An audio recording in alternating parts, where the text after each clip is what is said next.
Welcome back to Crime Documentary Files. Today, we'll explore a true crime story from Taiwan, a tale of how love, deception, and greed transformed a once happy family into a tragedy. It all starts with a beautiful love story between the two main characters, Lin Dasheng and Guo Fumei, both natives of Taitung. At that time, Fumei was the daughter of a prestigious family in Taitung. After graduating from Hualien Normal School, she went to teach at an elementary school in Taitung. At this school, she met Dasheng, a substitute teacher. With many similarities in personality, the two quickly found common ground and fell in love. Not long after, they decided to get married. To marry the daughter of one of Taitung's most prominent families, Dasheng signed an unusual prenuptial agreement. He promised that his wife would never have to do any housework. This was his way of assuring her parents they could trust him with their daughter. Their married life seemed perfect. Dasheng not only doted on his wife, but also quit teaching to start his own business as their 6 children were born. The family moved from Taitung to Kaohsiung, then to Taichung for business expansion, finally settling in Taipei's Nangang district. Entering the 1980s, Taiwan's economy entered a boom period, leading to an unprecedented increase in people's demand for travel. Seizing this opportunity, Lin Dasheng, originally a coach driver, decided to expand his business by establishing many tourist car companies. Not stopping there, he also cooperated with friends to enter the transportation industry. The business grew more and more prosperous, income skyrocketed, bringing a comfortable life to a family of 8. But fate did not smile on Fumei. An accident from her childhood, a fall from a swing, left serious consequences. The brain injury formed a blood clot, which gradually compressed her optic nerve. Finally, after less than 10 years, she had to end her teaching career due to blindness in both eyes. Since then, she has only stayed home to raise her children. While Fumei was known as a strict mother, Dasheng was the loving father and hero in his children's eyes. Even after late-night business meetings, he would do laundry on the balcony. Beyond household chores, he handled every detail of family life, from signing school correspondence to giving the children their allowances. But this wealthy, happy family would be completely transformed by the arrival of one woman. In early 1984, Lin Zuoxian, the eldest son in high school, came home after classes to find an unusual sight, a table full of hot, home-cooked dishes. This was strange because since his mother's blindness and father's busy schedule, they usually relied on takeout meals. It had been ages since he'd seen such an elaborate dinner. Thinking that the family had hired a maid, Zuoxian happily sat down and began to enjoy his meal. But after only a few bites, he suddenly noticed something unusual in his mother's expression. Raising his head, he was stunned to see a strange young woman walking out of the kitchen, and what confused him even more was the way this woman called his mother's sister intimately. His mother, although she couldn't see, still tried to stay calm and gently told everyone to eat first. But after the meal, through the crack in his parents' bedroom door, Zuoxian witnessed his mother sitting alone, head bowed, crying silently. Although he was still young, his heart was big enough to understand that something very bad was happening to his family. This young woman named Li Yuegui, 18 years younger than Dasheng, was an accountant recruited to work at his company. Their relationship was not simply a love affair that developed after a long time working together, but also a carefully calculated plan when Yuegi knew the weaknesses of his official wife to gradually infiltrate this family. When he saw Fumei resignedly and patiently unable to resist because his eyes were blind and his children were too young, Dasheng became even more daring.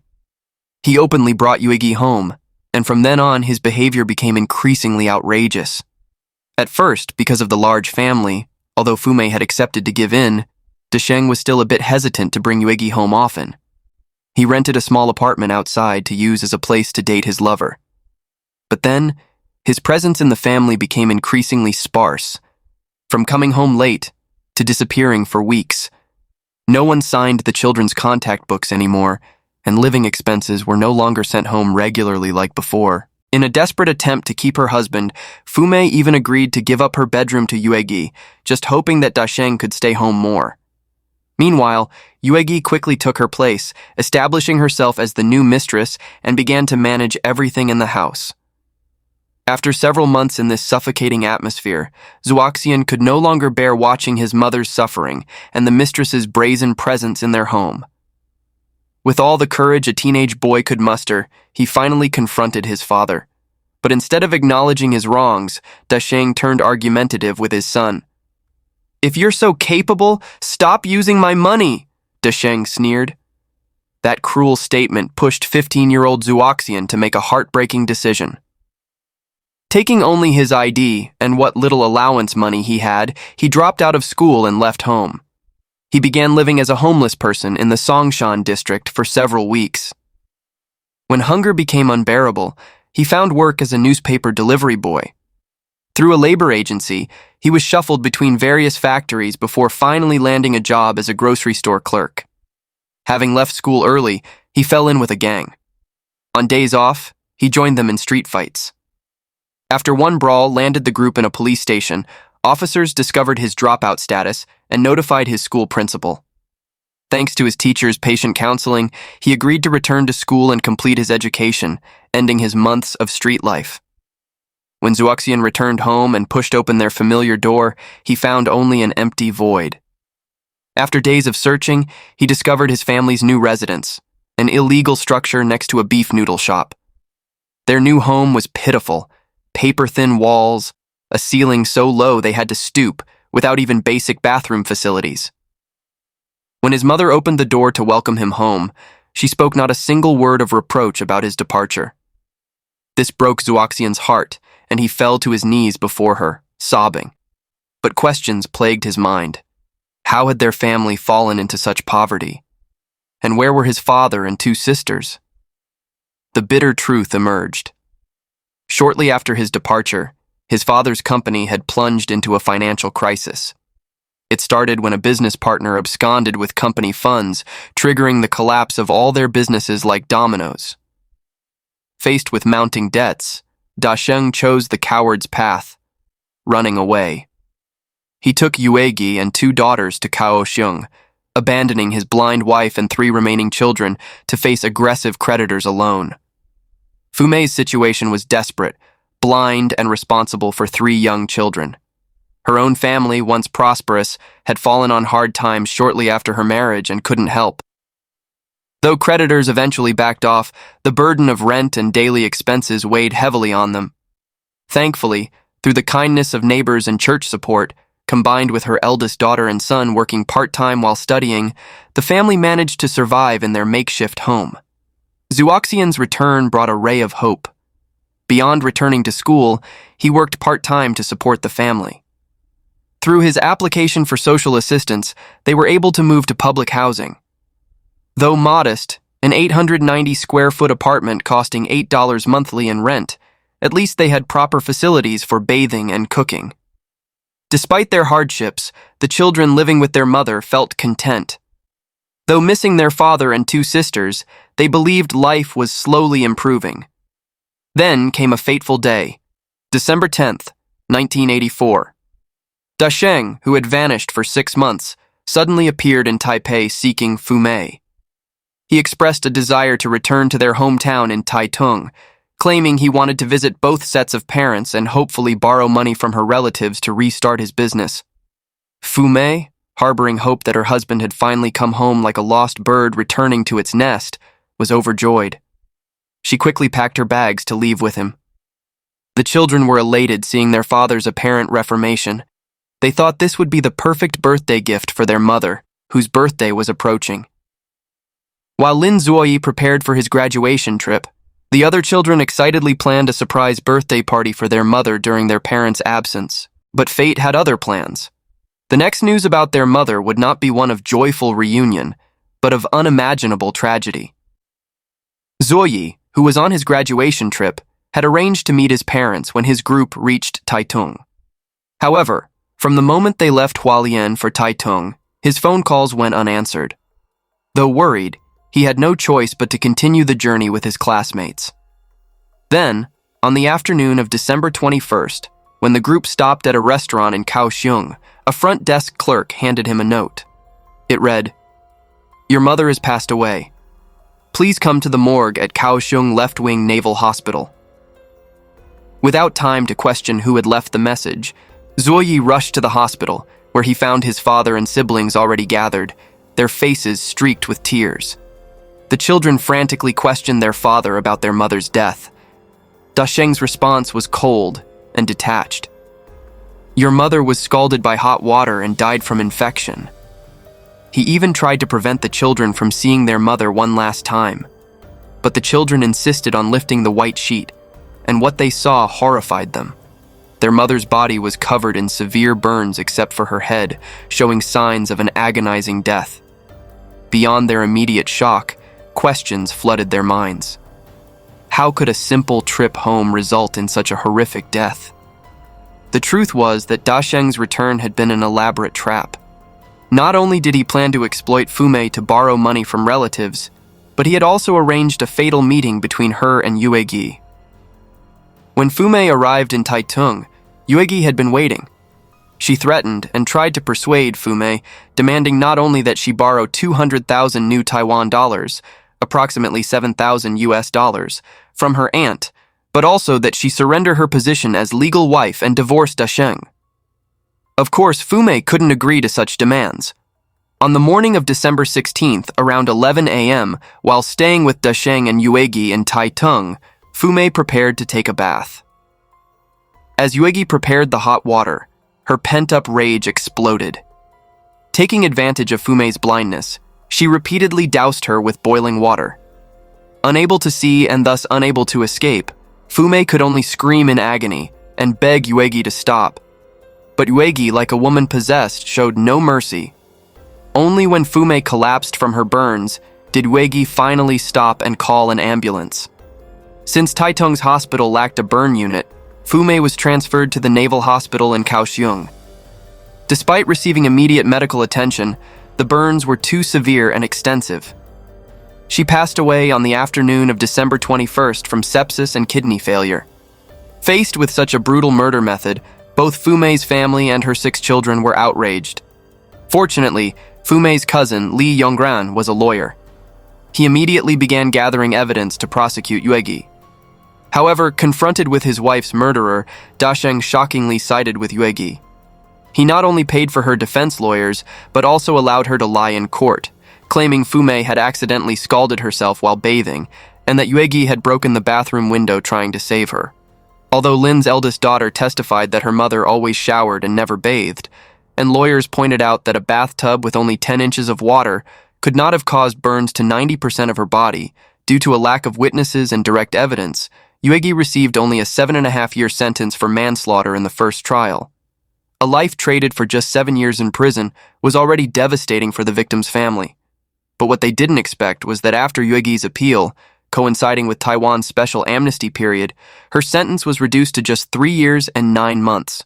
She would be eligible for parole after serving just half of that time. With this stroke of luck and Dasheng's continued support, Yuegi served only 1 year and 10 months before being released. Even more shocking, Dasheng remained loyal to her, and they continued living together after her release. Facing both their father's betrayal and the deaths of their maternal grandparents, along with other relatives distancing themselves, the 6 siblings had to handle their mother's funeral arrangements alone. Adding to their tragedy, they were deceived by an unscrupulous funeral director who swindled away their meager savings. In the end, they couldn't even afford a proper coffin and had to settle for a simple cremation. In the following days, Dasheng continued evading creditors and couldn't be found. Even if located, he had no means to support his 6 children. To avoid homelessness and fearing retribution from the recently released Yuegui, the 6 siblings moved into St. Path Children's Home in the Tianmu district. Though Zuoxian and Zuoyi both achieved excellent academic results and were accepted into prestigious public schools in Taipei, they chose to attend Hualien Teachers College, their mother's alma mater, which offered free tuition and guaranteed employment after graduation. During this time, Dasheng maintained contact with his 2 sons. Since their school was near Taitung, he would invite them to stay at his home with Yuegi for a few days. However, sharing a roof with their mother's killer filled the brothers with terror. They lay awake at night, fearing Yuegi might burst into their room to kill them. This fear gradually led them to reduce their visits with their father. During their years at Hualien Teachers College, the brothers never spoke of their past trauma. Their classmates, seeing their Tianmu address, an affluent area of Taipei, assumed they came from wealth. They noticed Zuoxian's habit of taking multiple showers daily, assuming it was a rich person's quirk, never realizing he was using the sound of running water to mask his crying. Then, in December 1988, a shocking headline caught the brothers' attention. Woman throws baby from moving train after fight with boyfriend. Reading the details, they were stunned to discover the perpetrator was Yuegi, their mother's killer. After murdering Fume, Yuegi had expected to become Dasheng's legal wife. But despite bearing his child, she still hadn't received the official status she craved. This led to frequent heated arguments between them. On the evening of December 26th, after consuming 2 bottles of alcohol, an intoxicated Yuegi boarded a train at Taitung Station with her 1-year-old son, intending to return to her parents' home in the north. But as her anger and resentment grew, she did the unthinkable. With the train traveling at high speed, she opened the window and threw her baby out. Perhaps sobering up or suddenly realizing the horror of her actions, she got off at Louis Station and turned herself into the police. By then, 2 hours had passed since she had thrown her child from the train. After an extensive search at 2 a.m., rescue teams finally found the tiny body. Miraculously, some tall grass had prevented the child from rolling down a steep slope near a tunnel exit. But nearly 4 hours had elapsed since the incident. The violent impact combined with the December night's cold temperature of 50 degrees Fahrenheit, plus the delayed medical response, left the child with permanent brain damage, resulting in moderate intellectual disability. Although Yuegi was prosecuted, she once again escaped severe punishment thanks to her voluntary surrender and the fact that the child survived. She was soon released. And in 1991, fulfilling her long-held wish, Dasheng finally married her. Meanwhile, both brothers graduated from Teachers College, secured teaching positions, and settled in Taipei. All 6 siblings eventually married and completely cut ties with their father. They tried to bury their painful memories deep inside, hoping time would heal their wounds. The pain was so profound that they never shared their past, not even with their own spouses and children. Then, on July 17, 2003, as Zuoxian was returning home from work with his wife and child, they found a shocking sight at their doorstep. An elderly man in a wheelchair, hunched over, covered only by a thin blanket. His body was covered in wounds, both old and new, with a large gash on his head. The wheelchair floor was soiled with human waste. The summer heat made the stench of excrement, urine, and sweat unbearable. Zuoxian's 4-year-old daughter burst into tears in fear. He quickly ushered his wife and child upstairs, having instantly recognized the man in the wheelchair, his long-estranged father. After getting his family inside, Zuoxian immediately called his brother Zuoyi and an ambulance. In the ambulance, the brothers sat beside their father, their minds filled with questions. Despite years of unforgivable actions, they had always remembered their father as a towering, heroic figure. Now they wondered, how did he find their address? How long had he been sitting there? Finally, all their questions distilled into one. Did she beat you? Their father's only response was a barely audible, yes. At the hospital, doctors stitched up the head wound, but Dasheng's condition was serious. The violent blows to his head had caused a stroke, requiring extended hospitalization. Zuoxian and Zuoyi not only covered the medical expenses, but also sought a protection order. They even found a good nursing home for him. Despite their father's betrayal of their mother, they wanted to fulfill their filial duties one last time. Yet Dasheng showed no appreciation for his children's forgiveness and care. Then one day, when the brothers visited the nursing home, they found only an empty bed. Staff informed them that Dasheng had packed his belongings and left 2 days earlier, perhaps because he had recovered, or more likely, because he was determined to return to Yuegi. Hurt by their father's disappearance without a word of goodbye after all their sincere efforts, the brothers decided to stop searching for him. All they could do was pray that he would find peace somewhere. Life returned to normal for a year. Then on Saturday, November 13th, 2004, as Zhuoxian was preparing to leave for a school anniversary celebration, a jarring phone call shattered the peaceful morning, reopening old wounds. His wife answered the first call but angrily hung up, believing it to be from scammers. When the phone rang again, Zhuoxian answered. The voice on the other end informed him that his father had died and requested he come to the Asia Eastern Hospital morgue. After verifying several details, he confirmed it was a legitimate call from the Haishan police station. Zhuoxian rushed to the hospital to identify the body, while Zhuoyi went to the police station to handle the paperwork. At the hospital, when Zhuoxian reached to pull back the white sheet for a final look at his father, the morgue staff tried to stop him. The scene eerily echoed his mother's death years ago, and just as then, he ignored their warnings and lifted the sheet. Only then did he understand why they had tried to prevent him. His father's head was covered in open wounds, and his body was drained of blood, a sight too horrific to bear. The truth emerged. After finally marrying Dasheng, Yuegi's life hadn't become the wealthy existence she'd imagined. Since Dasheng's business failure in 1984, he had never recovered. The couple frequently argued about daily expenses and financial burdens. In April 2004, Yuegi had even resorted to theft at a hotel but was caught. She received a 2-year, 7-month sentence, but became a fugitive when she failed to serve her time. At 1:50 a.m. on October 13, 2004, Dasheng confronted Yuegi about drinking away their few remaining savings. Yuegi, an alcoholic, was heavily intoxicated. In her drunken rage, in front of their mentally disabled son, she first threw an ashtray at Dasheng, then repeatedly struck his head with an electric rice cooker. With his weakened body, Dasheng couldn't defend himself. Not satisfied with the rice cooker assault, Yuegi grabbed a medicinal wine bottle, screaming, "Die!" and continued striking his head repeatedly until he lost consciousness. Their son, either paralyzed by fear of Yuegi's wrath or unable to react due to his brain damage, waited until she had passed out in her rattan chair, and Dasheng was barely breathing before venturing downstairs to call the police from a public phone. By the time Dasheng reached the hospital, it was too late. Doctors found multiple head wounds, a fractured skull, and internal bleeding. The cause of death was excessive blood loss compounded by delayed medical treatment. When police arrived at the scene, they found chaos: a shattered rice cooker, blood-stained stairs, and Yuegi snoring in her chair. Her blood alcohol level measured 0.77 milligrams per milliliter, and her clothes were covered in blood. She was taken directly to the police station.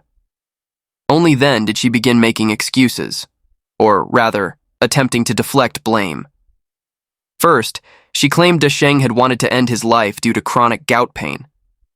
When even she couldn't believe this explanation after sobering up, she changed her story, blaming their mentally disabled son. She even brought her mother in to testify about the son's supposedly unfilial behavior. However, after police investigations and multiple crime scene reenactments with the son, they confirmed Yuegi as the murderer. With overwhelming evidence, Yuegi admitted to killing Dasheng with the rice cooker, though she denied using the wine bottle or shouting "Die" during the attack. The woman who had taken 2 lives and once thrown her own child from a moving train faced the death penalty. However, the judge, considering her history of intellectual development issues, poor learning ability, and mental illness from chronic alcoholism, reduced her sentence to 14 years with mandatory 3-year psychiatric treatment upon release. This verdict outraged both society and Dasheng's family. However, while awaiting her next court appearance in detention, Yuegi died from illness. The final verdict no longer mattered. The tragedy of one woman destroying 2 families had ended with the death of its perpetrator.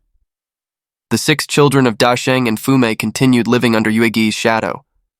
Having painfully overcome their mother's death and built their own lives, they faced their father's brutal death at the same hands 20 years later. Yet the tragedy wasn't over.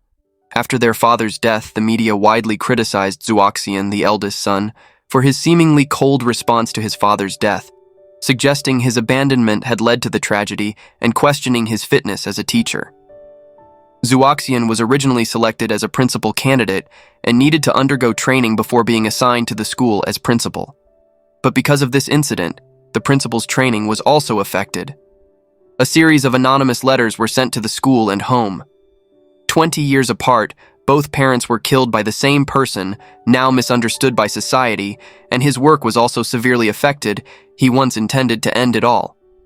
But thinking back, he decided to tell reporters and society about the story that had happened to his family over the past few decades. Finally, he received sympathy and support from society. The other sisters also did not let these tragedies define their lives. They all achieved success in their fields.